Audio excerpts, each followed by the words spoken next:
పరిశుద్ధ గ్రంథంలో నుండి యెషయా గ్రంథము 29వ అధ్యాయం. యెషయా 29:16 వాక్యాన్ని మనము ధ్యానాంశముగా చదువుకుందాం. అయ్యో, మీరెంత మూర్ఖులు! కుమ్మరికిని మంటికిని భేదం లేదని ఎంచదగునా? చేయబడిన వస్తువు దాన్ని చేసిన వారి గూర్చి ఇతడు నన్ను చేయలేదనవచ్చునా? రూపింపబడిన వస్తువు రూపించిన వాని గూర్చి ఇతనికి బుద్ధి లేదు అనవచ్చునా? హల్లెలూయా. దేవుని నామానికి మహిమ కలుగును గాక. చూడండి, మనము గమనించినట్లయితే భూమి మీద ఉన్నటువంటి ప్రతి మనిషి కూడా తల్లి గర్భములో దేవుని చేతులతో రూపించబడిన వాళ్ళు. దేవుడు తన ఇష్టానుసారంగా, తన చిత్తానుసారంగా మన జీవితాలని ఆయన రూపించాడు. హల్లెలూయా. మరి ఈ రూపించబడినటువంటి పాత్రలైనటువంటి మనము అనేకులు ఏం చేస్తున్నారు? వారి జీవితంలో కొన్ని పరిస్థితులు, కొన్ని సమస్యలు, శోధనలు ఎదుర్కొన్నప్పుడు దేవునికి బుద్ధి లేదు అంటారంట. నన్ను చేసిన వాడికి బుద్ధి లేదు, నన్ను ఎందుకు ఇలా సృష్టించాడు, నా జీవితాన్ని ఎందుకు ఇలా తయారు చేశాడు, మరి ఆయన నన్ను అసలు చేయలేదు అని కొంతమంది అంటుంటారు. ఈ దేవుడే నాకు అక్కర్లేదు, ఈయనే నాకు అక్కర్లేదు, ఈయన నాకు అవసరం లేదు. దేవుడు అంటున్నాడు, మూర్ఖులలాగా మాట్లాడుతున్నారు. అనేక మంది మూర్ఖుల వలె వారి సృష్టికర్త అయినటువంటి దేవుడు, వారి జీవితాన్ని అందంగా రూపించినటువంటి ప్రభువుకు లోబడక వారి జీవితాలు ఇబ్బందికరంగా మారినప్పుడు, వారి జీవితాలు కష్టకరంగా, దుఃఖకరంగా మారినప్పుడు దేవుణ్ణి దూషించు వారిగా, మరి కుమ్మరి అయినటువంటి మనల్ని తల్లి గర్భంలో రూపించినటువంటి సృష్టికర్తనే దూషించు వారిగా మారుతున్నారు. మరి అటువంటి వాళ్ళకి జ్ఞానం ఉందా అని దేవుడు ప్రశ్నిస్తున్నాడు. అటువారికి మరి తెలివి ఉందా అని దేవుడు మనలను ప్రశ్నిస్తూ ఉన్నాడు. దేవునికి తల్లి గర్భంలో నువ్వు రూపించబడక మునిపే నీ జీవితం అంతా తెలుసు. ఇర్మియా గ్రంథము 1వ అధ్యాయం 4వ వచనంలో దేవుడు అంటాడు, యెహోవా వాక్కు నాకు ప్రత్యక్షమై ఇలాగ సెలవిచ్చాను, గర్భములో నేను నిన్ను రూపింపక మునిపే నిన్ను ఎరిగి తిని. హల్లెలూయా. గర్భంలో నిన్ను తయారు చేయక మునిపే నువ్వు ఎటువంటి వాడివి, నీ స్వభావం ఎలా ఉంటుంది, నీ క్రియలు ఎలా ఉంటాయి, ప్రతిదీ కూడా ప్రభువుకి తెలుసు. నేను నిన్ను ఎరిగాను అనంటే మనుషులు ఎరిగినట్లు ఈయన పేరు ఇది, ఈయన పేరు ఇది అని కాదు ఎరిగేది. మన అంతరంగము, మన స్వభావం, మన క్రియలు సమస్తము ఎరగగలిగే దేవుడు ఆయన. హల్లెలూయా. మనని రూపించక మునిపే, మనను తయారు చేయక మునిపే దేవుడు మనను ఎరిగేవాడంట. ఆయన ఎరిగిన దేవుడు. దేవుని నామానికి మహిమ కలుగును గాక. కాబట్టి అట్టి ఎరిగిన దేవుడు తన స్వహస్తాలతో నీ జీవితాన్ని నిర్మించాడు, నీ జీవితాన్ని రూపించాడు. హల్లెలూయా. అందుకే యెషయా గ్రంథం 64వ అధ్యాయము 8వ వచనంలో దేవుని వాక్యం చెప్తుంది, యెహోవా నీవే మాకు తండ్రివి, మేము జిగట మన్ను, నీవు మాకు కుమ్మరివాడవు, మేమందరము నీ చేతి పని అయి ఉన్నాం. హల్లెలూయా. దేవుని చేతి పని అయి ఉన్నాం. మన జీవితాలు గర్వపడడానికి, మిడిసిపడడానికి, నాకే అంత తెలుసు, నాకు ఇంకొకరు చెప్పాల్సిన అవసరం లేదు అనేటువంటి అహంకారం కలిగి జీవించడానికి నిన్ను నీవు నిరూపించుకోలేదు. నీకు నీవుగా ఈ రూపం నాకు కావాలి, ఈ ఊర్లో నేను పుట్టాలి, ఈ కుటుంబంలో నేను పుట్టాలి, నేను ఈ విధంగా జీవించాలి అని నీ జీవితాన్ని నువ్వు నిర్మించుకోలేదు. నీ జీవితాన్ని నిర్మించిన వ్యక్తి ఒకడున్నాడు. హల్లెలూయా. తల్లి గర్భములో నువ్వు పడకముందే నిన్ను ఎరిగిన వాడాయన. నీ అణువణువు గ్రహించగలిగినటువంటి దేవుడు. నీ యొక్క ప్రతి స్వభావమును గ్రహించగలిగిన వాడాయన. హల్లెలూయా.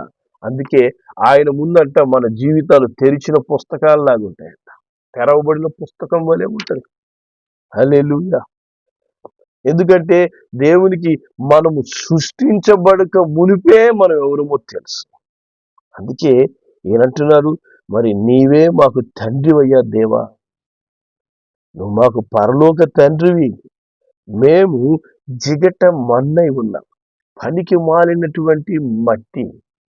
జిగట మన్ను అంటే పనికి మాలిన వ్యర్థమైంది. దాంట్లో వ్యర్థమైనవన్నీ తీసివేస్తే కానీ అది చక్కని పాత్రగా తయారు కాలేదు. హల్లెలూయా. దేవుని నామానికి మహిమ కలుగును గాక. అట్టి దేవునికి మహిమ తెచ్చు సుందరమైనటువంటి రూపములో పాత్ర వలె మన జీవితాలు తయారు కావాలి అంటే మనం ఆయన చేతిలో పడాలి. హల్లెలూయా. దేవుని చేతిలోకి రావాలి. నా జీవితాన్ని నేనే నిర్మించుకుంటాను, నా జీవితం ఎలా నడిపించుకోవాలో నాకు తెలుసు అనే మనిషి అహంకారముతో నిర్ణయాలు తీసుకుంటుంటాడు. మనిషిని దేవుడు రూపించి మనిషికి స్వేచ్ఛనిచ్చాడు. ఆ స్వేచ్ఛను మరి నీ మేలు కోసము వాడుకోవచ్చు, నీ కీడు కోసం కూడా వాడుకోవచ్చు. ఎందుకంటే మానవుని దేవుడు కంట్రోల్ చేయడం లేదు. మానవునికి దేవుడు స్వేచ్ఛనిచ్చాడు. అందుకే గలతీలకు రాసిన పత్రిక 5వ అధ్యాయము, గలతీ 5 మొదటి వచనంలో దేవుని వాక్యం చెప్తుంది, ఈ స్వాతంత్రం అనుగ్రహించి క్రీస్తు మనలను స్వతంత్రులుగా చేశాడు. కాబట్టి మీరు స్థిరముగా నిలిచి మరలా దాస్యమును కాడి కింద చిక్కుకోవద్దండి. దేవుడు నీకు స్వాతంత్రం ఇచ్చాడు. నిన్ను ఒక చక్కని పాత్ర వలె సృష్టించి నీకు ఒక అద్భుతమైన జీవితాన్ని ప్రభువు ఇచ్చి, మరి ఈ జీవితంలో నీకు స్వాతంత్రం, స్వేచ్ఛను ప్రభువు ఇచ్చినప్పుడు, ఆ రూపించిన ప్రభువుకి మనం లోబడి జీవించినప్పుడే ఈ పాత్ర ఇంకా ప్రభు చిత్తానుసారమైన సుందరమైన పాత్రలా తయారవుతుంది. అటు జీవితాలుగా మనం తయారవుతాయి. కానీ మనం అనేక సార్లు ఏం చేస్తాము, దేవుడు సృష్టించిన పాత్రై ఉన్నాను నేను అని మనం మర్చిపోతాం. ఆ దేవుడేమున్నాడు, ఆయనేంటి నాకు చెప్పేది, ఆయనేంటి నన్ను కంట్రోల్ చేసేది, దేవుడు నాతో చెప్తా ఉంటే నేను ఆయనకి లోబడాలనా, దేవుడు మళ్ళా నన్ను హెచ్చరిస్తుంటే నేను ఆయన మాటను ఎందుకు వినాలా, దేవుడు నన్ను సరి చేస్తూ ఉంటే నేనెందుకు సరి అవ్వాలి. నాకంటూ ఒక ఆలోచన ఉంది, నాకంటూ కొన్ని నిర్ణయాలు నేను తీసుకోగలను, నా స్వేచ్ఛలో నేను జీవించాలి. దేవుడు అంటే నా స్వేచ్ఛలో జీవిస్తావా, ఆ స్వేచ్ఛలో నువ్వు ఉండు. ఏమవుతుంది, దాస్యపు కాడి కిందకు ఒకరోజు నువ్వు వెళ్తావు. నీ పాత్రని ఎంత అద్భుతంగా దేవుడు సృజించాడో ఆ పాత్రను పనికిరాని పాత్ర వలె తయారు చేసుకుంటావు. హల్లెలూయా. దేవుని నామానికి మహిమ కలుగును గాక. కాబట్టి ప్రభు అంటాడు, ఇర్మియా గ్రంథము 18వ అధ్యాయం, ఇర్మియా గ్రంథం 18వ అధ్యాయము మొదటి 6 వచనాలు మనం చదువుదాం. ఇక్కడ వాక్యం చెప్తుంది, యెహోవా యొద్ద నుండి ఇర్మియాకు ప్రత్యక్షమైన వాక్కు, నీవు లేచి కుమ్మరింటికి పోము, అక్కడ నా మాటలు నేను నీకు తెలియజేస్తాను. నేను కుమ్మరింటికి వెళ్ళగా వాడు తన సారె మీద పని చేయుచుండెను. కుమ్మరి జిగట మంటితో చేయుచున్న కుండను వాని చేతిలో విడిపోగా ఆ జిగట మన్ను మరలా తీసుకొని కుమ్మరి తనకు యుక్తమైనట్టుగా దానితో మరి ఒక కుండ చేశాను. అంతటా యెహోవా వాక్కు నాకు ప్రత్యక్షమై ఇలాగు సెలవిచ్చెను, ఇశ్రాయేలు వాళ్ళారా, ఈ కుమ్మరి మంటికి చేసినట్లు నేను మీకు చేయలేనా? ఇదే యెహోవా వాక్కు. జిగట మన్ను కుమ్మరి చేతిలో ఉన్నట్లు ఇశ్రాయేలు వాళ్ళారా, మీరు నా చేతిలో ఉన్నారంటున్నాడు. హల్లెలూయా, దేవుని నామానికి మహిమ కలుగును గాక. మానవుడు అనుకుంటాడు నా జీవితం నా చేతిలో ఉంది, నా జీవితం నేను అనుకున్న విధంగా నేను జీవిస్తాను, నా బ్రతుకు నాది, ఎవరికి నా మీద అధికారం లేదు, నన్ను ఎవ్వరు కంట్రోల్ చేయకూడదు. దేవుడు అంటున్నాడు, నా చేతిలో ఉండే మట్టి నువ్వు, నా చేతిలో ఉన్నటువంటి మట్టి పాత్ర. కుమ్మరి పాత్ర తయారు చేసిన తర్వాత అది సరైన పాత్రగా లేకపోతే, అది వంకర టింకరగా తయారైపోయిందంటే దాన్ని మొత్తము మళ్ళా కలిపేసి మరి ఆ పాత్రనే మరి మట్టిలో కలిపేసి మళ్ళా తిరిగి దాన్ని సరిచేసి తట్టి దాంట్లో ఉన్నటువంటి మలినాలన్నీ తీసివేసి మళ్ళా ఏ విధంగా పాత్రను తయారు చేస్తాడో అదే విధంగా మీ జీవితాలు నా చేతిలో ఉన్నాయంటున్నాడు దేవుడు. హల్లెలూయా. నేను తిరిగి చక్కని పాత్ర వలె మిమ్మల్ని నేను చేయగలను, లేకపోతే మిమ్మల్ని నాశనము చేయగలను, మిమ్మల్ని వ్యర్థపరచగలను. 7వ వచనంలో చెప్తుంది, దాన్ని పెళ్ళగింతుననియు వెరగొట్టుదని అనియు నశింపజేయుదుననియు ఏదో ఒక జనమును గూర్చి దాని రాజ్యమును గూర్చి గాని నేను చెప్పి ఉండగా, ఏ జనమును గురించి నేను చెప్తున్నో ఆ జనములకు చెడుతనం చేయటం మానేయాలని నేను వారికి చేయ ఉద్దేశించిన కీడుని గురించి సంతాపడతాను. హల్లెలూయా. ఆయన చెప్తున్నాడు, నేను పెళ్ళగిస్తాను, విరగొడతాను, నశింపజేస్తాను, నేను ఏదైనా చేయగలను. కానీ దేవుడు మనకిచ్చినటువంటి ఈ అద్భుతమైన జీవితాన్ని చక్కగా నిర్మించుకునేటువంటి అవకాశాన్ని దేవుడు మనకు ఇచ్చి ఉన్నాడు. దాన్ని వ్యర్థం పరుచుకునేటువంటి స్వేచ్ఛను కూడా దేవుడు ఇచ్చాడు. అనేక మంది దేవుడిచ్చినటువంటి చక్కని జీవితం, ఆశీర్వాదకరమైన జీవితాన్ని దుర్వినియోగపరిచి శ్రమల పాలై దేవుని చిత్తానికి లోబడక, దేవుని ఆలోచనకు లోబడక సమస్యల వలయంలో కొని తెచ్చుకున్న తరువాత నా బ్రతుకు నాకు విరక్తి పుట్టిస్తుంది, నా జీవితం మీద నాకు అయిష్టత కలుగుతుంది. ఎందుకు కలుగుతుంది?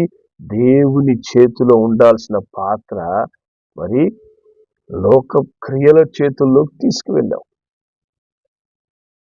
లోక సంబంధమైన విషయాలు మన జీవితంలో ఎప్పుడైతే ప్రవేశిస్తాయో దుష్టుడు ఈ పాత్రను పనికి మాలిన పాత్రలా మార్చివేస్తాడు.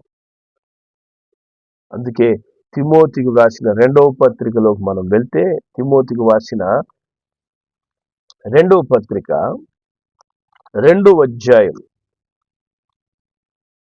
20-21 వచనాలు మనం చదువుదాం. 2 తిమోతి 2:20-21. గొప్ప ఇంటిలో వెండి పాత్రలను బంగారు పాత్రలు మాత్రమే కాక కర్రవియు మంటివి కూడా ఉండును. వాటిలో కొన్ని ఘనతకు కొన్ని ఘనహీనతకు వినియోగింపబడును. ఎవడైనను వీటిలో చేరక తన్ను తాను పవిత్రపరచుకునే ఎడల వాడు పరిశుద్ధపరచబడి యజమానుడు వాడుకొనుటకై అర్హమైన ప్రతి సత్కార్యములకు సిద్ధపరచబడి ఘనత నిమిత్తమైన పాత్రగా మారుతాడు. హల్లెలూయా. దేవుని నామానికి మహిమ కలుగును గాక. ప్రభువు చెప్తున్నాడు, ఇదిగో గొప్ప ఇంటిలో అనగా యేసయ్య ఇంట్లో, దేవుని ఇంట్లో వెండి పాత్రలు ఉంటాయి, బంగారు పాత్రలు ఉంటాయి, కర్రవి మట్టివి అన్ని రకాల పాత్రలు ఉంటాయి. కొన్ని ఘనతకు కొన్ని ఘనతహీనతకు వాడబడతాయి. అలాగే మనుషుల ఇంట్లో కూడా రకరకాల పాత్రలు ఉంటాయి. ఒక్కొక్క పాత్రను ఒక్కొక్క దానికి వాడతారు. మరి పనికిమాలిన వాటికి వాడే పాత్రలను ఘనతకు వాడరు, ఘనతకు వాడే పాత్రలను వ్యర్థమైన వాటికి వాడరు. అదే విధంగా దేవుడు అంటున్నాడు, ఎవడైనను వీటిలో చేరక, వేటిలో లోక సంబంధమైనటువంటి క్రియలలో చేరక, లోకము ఆకర్షిస్తూ ఉండగా పాపములో చేరక, లోకానుసారమైన జీవితాన్ని నీ జీవితంలోనికి ప్రవేశింపజేయక, లోకపు ఆశలు లోకానుసారమైన మనుషుల యొక్క జీవిత విధానాలను మన జీవిత విధానాల్లో చేర్చుకొనక మనము తన్ను తాను పవిత్రపరచుకోవాలంట. మనం పవిత్రపరచుకోవాలి. హల్లెలూయా. మనం ప్రతిదినము పవిత్రపరచుకోవాలి. దేవుని చేతిలో రూపించబడిన పాత్ర నేనయ్యా, అయ్యా నన్ను పరిశుద్ధపరచు తండ్రి అంటూ అనుదినము నిన్ను నీవు ప్రతి లోక సంబంధమైన క్రియ నుంచి పవిత్రపరచుకోవాలి. పవిత్రపరచుకోవడానికి ప్రభు చేతికి నీ జీవితాన్ని అప్పగించాలి. అయ్యా ఇదిగో తండ్రి, నీ చేతిలో ఉండే పాత్రనయ్యా, నన్ను క్షమించు నైనా. లోకపరమైన క్రియలు నా యొక్క జీవితంలో ప్రవేశించి ఈ పాత్రను నైనా ముక్కలు ముక్కలు చేసేస్తున్నాయి. లోకానుసారమైనటువంటి మరి స్వభావం నాలో ప్రవేశించి ఈ ప్రార్థనను వ్యర్థమైన పాత్రగా తయారు చేసేస్తున్నాయి. నాకు సహాయం చేయి దేవా అంటూ నువ్వు ఎప్పుడైతే పరిశుద్ధపరుచుకున్నటకు సిద్ధపడతావో దేవుడు తన వాక్కుతో నిన్ను స్వస్థపరుస్తాడు. తన రక్తముతో నిన్ను కడుగుతాడు. తన నామము ద్వారా నీకు విడుదలిస్తాడు. హల్లెలూయా. పరిశుద్ధాత్మ ద్వారా నిన్ను కడుగుతాడు. నూతన స్వభావాన్ని నీకు దయచేస్తాడు. హల్లెలూయా. ఆ విధంగా ఆయన నిన్నేం చేస్తాడంట? పరిశుద్ధపరుస్తాడంట. పరిశుద్ధపరుస్తాడు. మన జీవితము పరిశుద్ధతగా లేకుండా, పరిశుద్ధత మన జీవితంలో లేకుండా దేవుని యొక్క ఆశీర్వాదాలు మన జీవితంలో రావు. ఆ ఆశీర్వాదాలు మనలో కలుగుతున్నాయంటే వాటికి హద్దులనే ఉంటాయి. ఒక కాలంలో మనము అన్ని కోల్పోతాం. పోనీ ఈ లోకంలో మనము సుఖంగా జీవించిన ధనవంతుని జీవితం ఏమైందో మనకు తెలుసు. కాబట్టి దేవునికి ప్రీతికరమైన పాత్రగా, ఎందుకంటే నిన్ను తల్లి గర్భంలో రూపించిన వాడు ఆయన. ఆయనకు ఇష్టమైన పాత్రగా మనం ఉండాలంటే మనము వీటిలో చేరకూడదంట. శరీరాశ, నేత్రాశ, జీవపు డంబం అనేటువంటి లోక సంబంధమైనటువంటి క్రియల్లో మనం చిక్కబడక జాగ్రత్తగా మనం పవిత్రపరచుకుంటూ పరిశుద్ధపరచబడితే అప్పుడు ఏమవుతుంది? యజమానుడు వాడుకొనుటకు అర్హమైన ప్రతి సత్కార్యమునకు సిద్ధపరచబడి ఘనత నిమిత్తమైన పాత్రలుగా మనం మారుతాం. హల్లెలూయా. దేవుని నామానికి మహిమ కలుగును గాక. కాబట్టి యజమానుడు వాడే పాత్రగా నీవు మారాలి. యజమానుడు, అబ్బా ఈ బిడ్డ జీవితం ఎంత సుందరంగా ఉంది, ఈ నా కుమార్తె జీవితం, ఈ నా కుమారుని జీవితం ఎంత సుందరంగా పరిశుద్ధపరుచుకుందయ్యా, పవిత్రపరుచుకుంది నాయనా అంటూ మన జీవితాలని ప్రభువు చూసి ఆయన నిన్ను వాడుకునే పాత్రగా.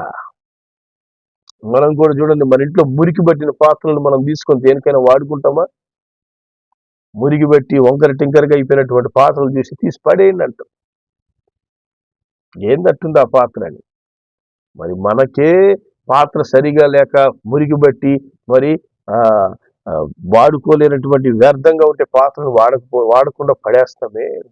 మరి మన జీవితం సకల మలినంతో, లోక సంబంధమైన క్రియలతో, అన్నిటితో చుట్టబడి ఉంటే, ప్రభువా నన్ను ఆశీర్వదించు, ఈ పాత్రను దీవించు ప్రభువా, ఈ పాత్రను నీకు ఇష్టమైన పాత్రగా వాడుకోండి. ప్రభు ఎందుకు వాడుకుంటాడు? ప్రభు ఎందుకు దర్శిస్తాడు? ప్రభు ఎందుకు ఆశీర్వదిస్తాడు? మనం పవిత్రపరచుకోవాలా.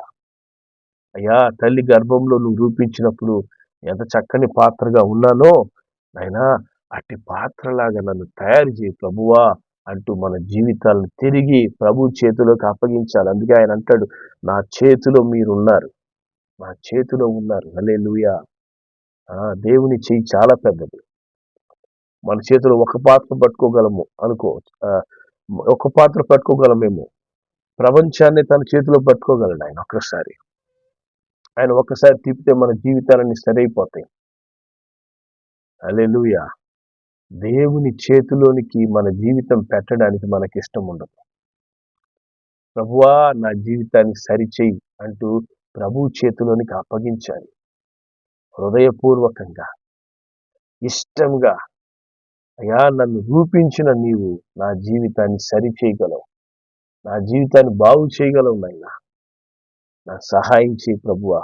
ఈ యొక్క జీవితంలో నేను వేసినటువంటి కొన్ని అనవసరమైన అడుగులు కావచ్చు, నాలో ఉన్నటువంటి స్వభావాలు కావచ్చు, నా క్రియలు కావచ్చు, పరిస్థితులు కావచ్చు, నేను కొన్ని కోరి తెచ్చుకున్నటువంటి సమస్యలు, కొన్ని కోరి తెచ్చుకున్నటువంటి ఇబ్బందులు నాయనా, ఇదిగో ఈ ఈ విరిగిపోయిన పాత్రను, నలిగిపోయిన పాత్రను, వంకర టింకర అయిపోయినటువంటి ఈ పాత్రను అయ్యా నేను మీ చేతిలో పెడుతున్నాను.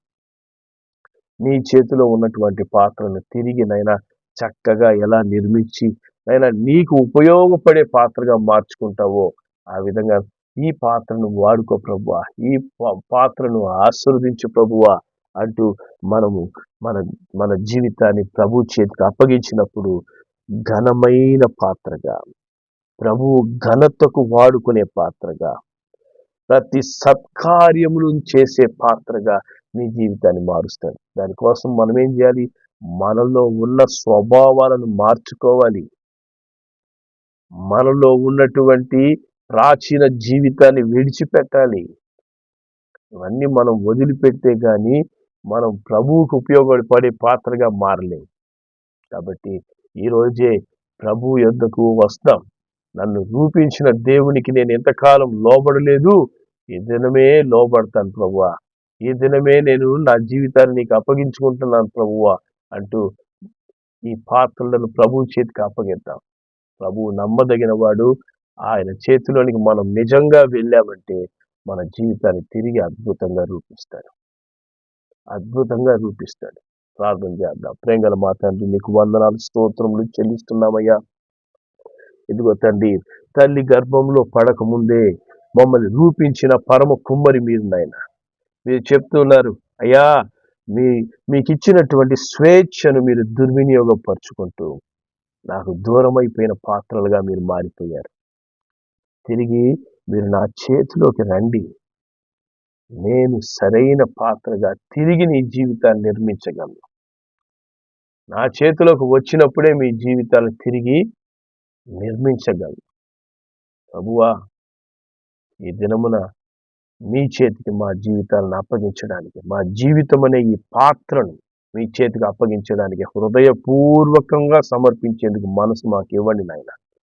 ఇష్టపూర్వకంగా మీ చేతిలో మా పాత్రలు అప్పగించినప్పుడు యా తండ్రి, మీరు మమ్మల్ని పరిశుద్ధపరిచి మీకు ఉపయోగపడే పాత్రగా అయినా తండ్రి, ఈ లోకంలో దేవుని చిత్తం నెరవేర్చే పాత్రగా మా జీవితాలను రూపించి ఆశీర్వదించమని యేసు నామములో ప్రార్థిస్తున్నాం తండ్రి. ఆమేన్.